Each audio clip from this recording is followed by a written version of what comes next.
പെന്തിക്കോസുകാരുടെ ഒരു കാര്യം പറയാം. വലിയ വലിയ പെന്തിക്കോസുകാരുണ്ട്, 2 നിലയും 3 നിലയൊക്കെ പണിത് അമേരിക്കയിലും ഗൾഫിലും ലണ്ടനിലും കാനഡയിലും ഒക്കെ പാർക്കുന്നവർ നല്ലതാ. അങ്ങനെയുള്ളവരുടെ വീടുകൾ പലതും ഇങ്ങനെ പൂട്ടിയിട്ടിട്ടുണ്ട്. ഞാൻ ദൈവസ്നേഹത്തിന്റെ കാര്യം പറയാം. വാടക കൊടുക്കാൻ നിർവാഹമില്ലാതെ വീടില്ലാതെ പാരപ്പെടുന്ന ദൈവദാസന്മാരും ദൈവകുഞ്ഞുങ്ങളുണ്ട്. അവർക്ക് നിന്റെ വീട് തുറന്നു കൊടുക്കണം.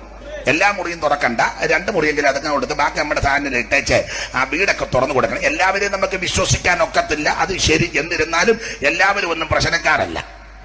ഒരു ദൈവദാസനോ ഒരു ദൈവവൈദ്യനോ നിന്റെ വീട് തുറന്നവർ അതിനകത്ത് പാർത്താൽ നിനക്കും നിന്റെ സന്തതിക്കും ഗുണമാണ്. പിന്നെ വിശ്വാസമില്ലെങ്കിൽ 11 മാസം കുടുംബ കരാർ ഒന്നുകൂടെ അത് കൊള്ളിച്ചെടുത്തിക്കോ, കുഴപ്പമൊന്നുമില്ല. സ്തോത്രം. നീ ഇതെല്ലാം ആമത്താടിട്ട് പൂട്ടിയ ചവിടിരിക്കുക ഈ വാടിക്കുന്നതിനെ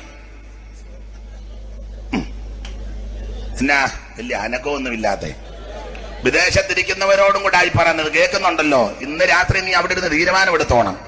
എനിക്ക് തരണ്ട,